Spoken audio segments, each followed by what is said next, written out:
नमस्ते बच्चों, मैं हूं खुशबू चौधरी और हम पढ़ेंगे कक्षा 6 की सामाजिक विज्ञान का अध्याय 8 जो कि है विविधता में एकता या फिर एक में अनेक। आज के इस भाग 4 के अंदर हम बात करेंगे कि किस प्रकार से भारतीय साहित्य के महाकाव्यों के अलग अलग संस्करण अलग अलग जनजाति के पास हमें संरक्षित मिलते हैं। तो आइए शुरू करते हैं। सबसे पहले अगर हम बात करें जनजातीय संस्करण की, तो भारत में कई सारी जनजातियां हैं। जनजाति शब्द से हमारा क्या मतलब है बच्चों? जो कि एक विशेष एनवायरनमेंट में रहती हो, तो विशेष पर्यावरण जैसे कि जंगल, पहाड़ आदि, ये जनजातियां हैं। और इनके बारे में कई सारे मानव वैज्ञानिकों ने अवधारणाएं भी बनाई है, जैसे कि सामान्य जो मनुष्य होते हैं या फिर आम लोगों से इनको हीन या फिर आदिम बताया गया। लेकिन बाद में जब इन जनजातियों के बारे में अच्छे से अध्ययन किया गया, इनके बारे में पढ़ा गया, इनके इतिहास को जाना गया, इनकी संस्कृति को जाना गया, तब ऐसी सोच को, जो कि एक दकियानुसी सोच है कि ये हीन और आदिम होते हैं, उसको ठुकरा दिया गया। तो आज हम बात कर रहे हैं जनजातीय संस्करण की, जिसके अंदर भारत के महाकाव्य जो कि है महाभारत और रामायण के संस्करण के बारे में। तो कई समुदाय ऐसे हैं बच्चों जिनके पास रामायण और महाभारत के अपने संस्करण हैं। अपने संस्करण से क्या मतलब है बच्चों? कि अपनी लोकल लैंग्वेज में लिखे गए संस्करण, या फिर सुनने को भी मिल सकते हैं, मौखिक भी हो सकते हैं। दूसरा, उन्होंने क्या किया कि इन महाकाव्यों को, जिसमें रामायण महाभारत आते हैं, इनको तो संरक्षित रखा ही रखा, साथ में किंवदंतियों को भी संरक्षित रखा। अब संरक्षित रखने से बच्चों हम ये समझ सकते हैं, प्राचीन समय से लेकर अब तक भारत के जितने भी महाकाव्य हैं, उनका विस्तार, उनको संरक्षित रखना हमारे लिए महत्वपूर्ण है। अगर इन महाकाव्यों को संरक्षित या सुरक्षित नहीं रखा जाता तो आज हमें ये महाकाव्य पढ़ने को नहीं मिलते। तो हम कह सकते हैं कि ये जो जनजातियों ने इन महाकाव्यों को, जैसे कि रामायण महाभारत को संरक्षित रखा है, इन्होंने भारतीय साहित्य में एक बड़ा योगदान दिया है। किंवदंतियों को भी इन्होंने संरक्षित रखा। तो यहाँ पर किंवदंतियां क्या होती है बच्चों? किंवदंतियां होती है दृष्टांत, इनको बोलते हैं। ये कहानियां होती है जो कि लोक कथा हम जिसको बोलते हैं, और ये कहानी किसी विशेष व्यक्ति, स्थान या फिर घटना पर आधारित होती है, जो कि एक पीढ़ी से दूसरी पीढ़ी में ट्रांसफर की जाती है या फिर सुनाई जाती है। तो ये कहानियां बच्चों सच भी हो सकती है, झूठ भी हो सकती है। तो इसीलिए हम यहाँ पर पढ़ रहे हैं महाकाव्य का अलग अलग संस्करण, जो कि भारतीय जनजातियों का संस्करण है, जिसके साथ में उन्होंने किंवदंतियों को भी सुरक्षित रखा। आगे बढ़ते हुए हम उदाहरण पढ़ेंगे कि कौन से ऐसे उदाहरण हैं जिससे हमें पता लगता है कि वाकई में, सच में जनजातियों ने भारत के महाकाव्यों को या फिर भारत के साहित्य को संरक्षित रखा। तो भारत के कई भागों के अंदर कई सारे जनजातीय समूह हैं। खासकर हम बात करेंगे भील, गोंड और मुंडा, इन तीनों जनजातियों के बारे में। जनजातियों को बच्चों भारत के संविधान में हिंदी में जनजाति और अंग्रेजी में ट्राइब या फिर ट्राइबल कम्युनिटी बोला गया है।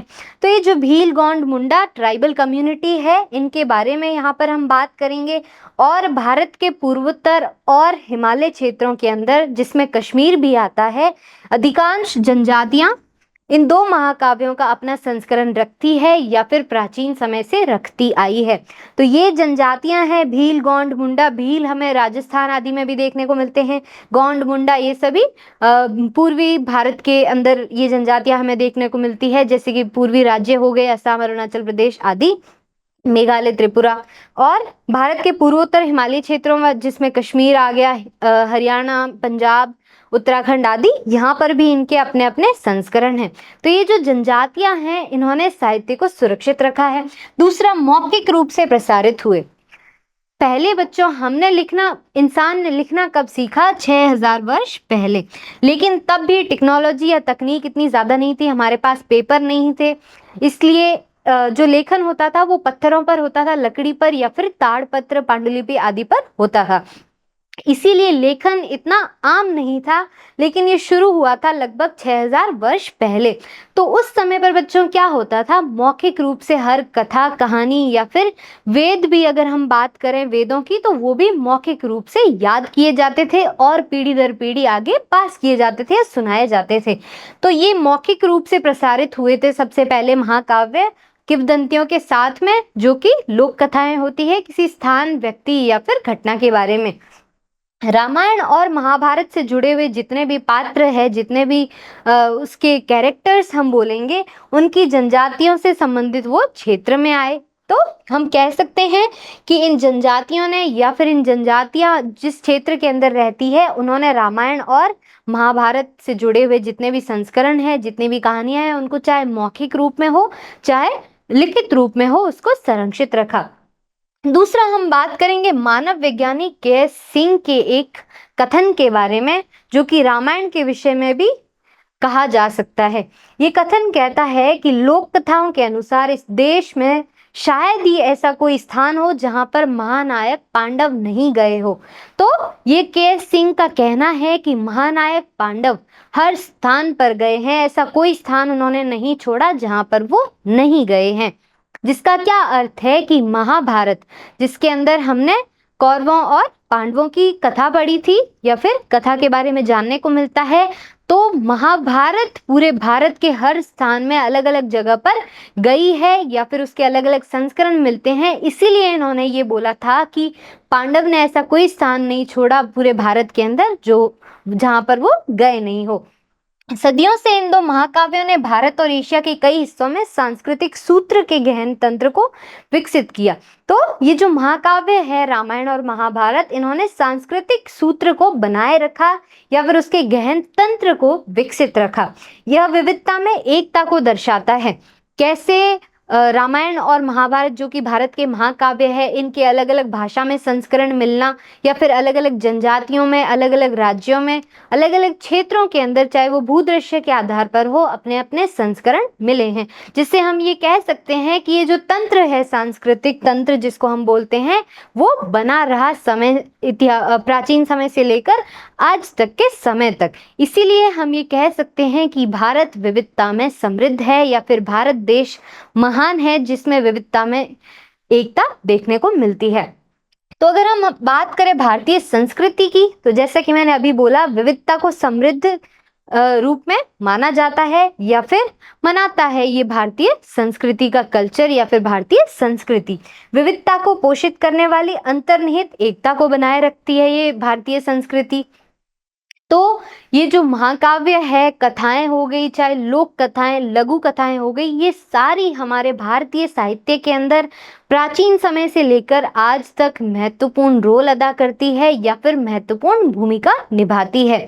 आगे बढ़ते हैं, एक कथन हम पढ़ेंगे यहाँ पर रविंद्रनाथ टैगोर का। क्या कहते हैं रविंद्रनाथ टैगोर हमारी भारतीय संस्कृति के बारे में या फिर हमारी भारत की विविधता के बारे में। रविंद्रनाथ टैगोर ने कहा है, हे ईश्वर, मेरी ये प्रार्थना स्वीकार करें कि मैं इस अनेकता में एकता के स्पर्श का आनंद कभी ना गवा सकूं।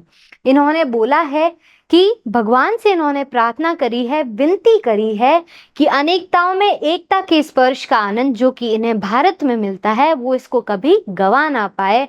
भारत इसकी विविधता और एकता के लिए जाना जाता है कि किस प्रकार से इतना समृद्ध या फिर भिन्न भिन्न कल्चर, जिसको संस्कृति बोलेंगे, भाषाएं, पहनावा, वेशभूषा, जगह, इसके बावजूद भी भारत के अंदर विविधता में एकता देखने को मिलती है। तो रविंद्रनाथ टैगोर ये चाहते हैं कि ये स्पर्श या फिर ये जो अनुभूति है उनकी विविधता के बारे में या भारत की विविधता में समृद्धता के बारे में, वो कभी ना जाए या वो कभी गवा ना सके।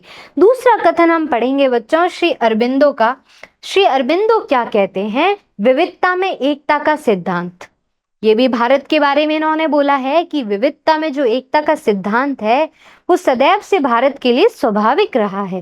विविधता में एकता होना प्राचीन समय से लेकर अब तक भारत के लिए स्वाभाविक है, क्योंकि तब भी भारत के अंदर विभिन्न प्रकार के लोग रहते थे, विभिन्न प्रकार के उनके पहनावे थे, और आज भी हमें ये चीज देखने को मिलती है। और उसकी प्रकृति और अस्तित्व के लिए आवश्यक है। भारत की संस्कृति की या फिर भारत के लिए ये क्या है, प्रकृति और अस्तित्व के लिए आवश्यक है इतनी विविधता का होना और इस विविधता में एकता का होना। एक में अनेक का यह भाव भारत को उसके स्वभाव व धर्म की सुनिश्चित नींव पर स्थापित करेगा। तो अरबिंदो का भारत की विविधता में एकता के बारे में या इतनी समृद्धता के बारे में ये कहना है कि ये भारत के लिए जरूरी भी है, क्यों? क्योंकि यहाँ पर विभिन्न प्रकार के लोग रहते हैं, विभिन्न प्रकार का उनका खान पान है, भोजन है, विभिन्न प्रकार का पहनावा, त्योहार आदि है। तो इतने लोग अगर एकता से नहीं रहेंगे, इतने अलग अलग होने के बावजूद भी अगर वो एकजुट नहीं रहेंगे, एकता नहीं रखेंगे, तो वो चीज़ भारत के लिए मुश्किल पैदा कर सकती है। तो प्राचीन समय से ही हमें विविधता में एकता देखने को मिल रही है, जिसका मतलब है भारत के लिए ये होना स्वाभाविक है, ये कोई आश्चर्य की बात नहीं है।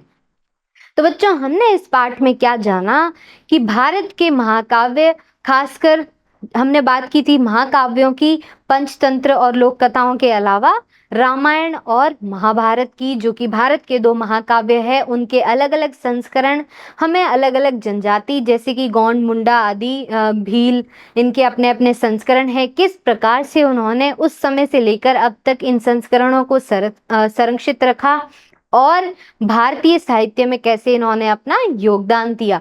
तो जो मानव वैज्ञानिक कहते हैं कि या फिर उन्होंने कहा था पहले कि जो आदिवासी लोग या जनजातियां हैं, जिसको हम अंग्रेजी में ट्राइब्स या फिर ट्राइबल कम्युनिटी बोलते हैं, वो हीन या आदिम होती है सामान्य मानव की तुलना में। तो यहाँ पर हम ये देख सकते हैं कि उनकी ये समझदारी थी कि उन्होंने इन महाकाव्यों के संस्करण को सुरक्षित रखा, संरक्षित रखा। तो हम ये नहीं कह सकते वो हीन या फिर आदिम है। सबकी अपनी अपनी संस्कृति होती है, सबका अपना पहनावा होता है, सबका अपना अपना रहन सहन होता है, खान पान होता है। तो आप किसी के बारे में ये नहीं कह सकते कि कोई किसी विशेष परिवेश में रहने वाला इंसान हीन या फिर आदिम हो सकता है, जैसा कि जनजाति जंगल और पहाड़ों में रहती है। हो सकता है उन्हें शिक्षा वगैरह प्राप्त नहीं होती है क्योंकि वो एक विशेष परिवेश में रहते हैं जहाँ ये सारी सुविधाएं नहीं होती है, लेकिन उनको हीन या आदिम नहीं कहा जा सकता। तो यहीं पर आज का पाठ खत्म होता है और इसके साथ हम एक छोटा सा रिवीजन कर लेते हैं, जिसमें सबसे पहला प्रश्न है, हे ईश्वर, मेरी यह प्रार्थना स्वीकार करें कि मैं अनेकता में एकता के स्पर्श का आनंद कभी ना गवा सकूं। ये कथन किसका है? विकल्प 1 महात्मा गांधी, दूसरा सुभाष चंद्र बोस, तीसरा है दयानंद सरस्वती और चौथा है रविंद्रनाथ टैगोर। तो बच्चों, इस प्रश्न का सही उत्तर क्या है? ये कथन किसने कहा था? ये कथन कहा था रविंद्रनाथ टैगोर ने, भारत की संस्कृति, भारत की विविधता में एकता के बारे में, कि वो इस आनंद को, इस स्पर्श को और इस अनुभूति को कभी भी गवा ना पाए। तो यहीं आज का पाठ खत्म होता है बच्चों। मिलते हैं एक और मजेदार कक्षा में, तब तक के लिए स्वस्थ रहिए, मस्त रहिए।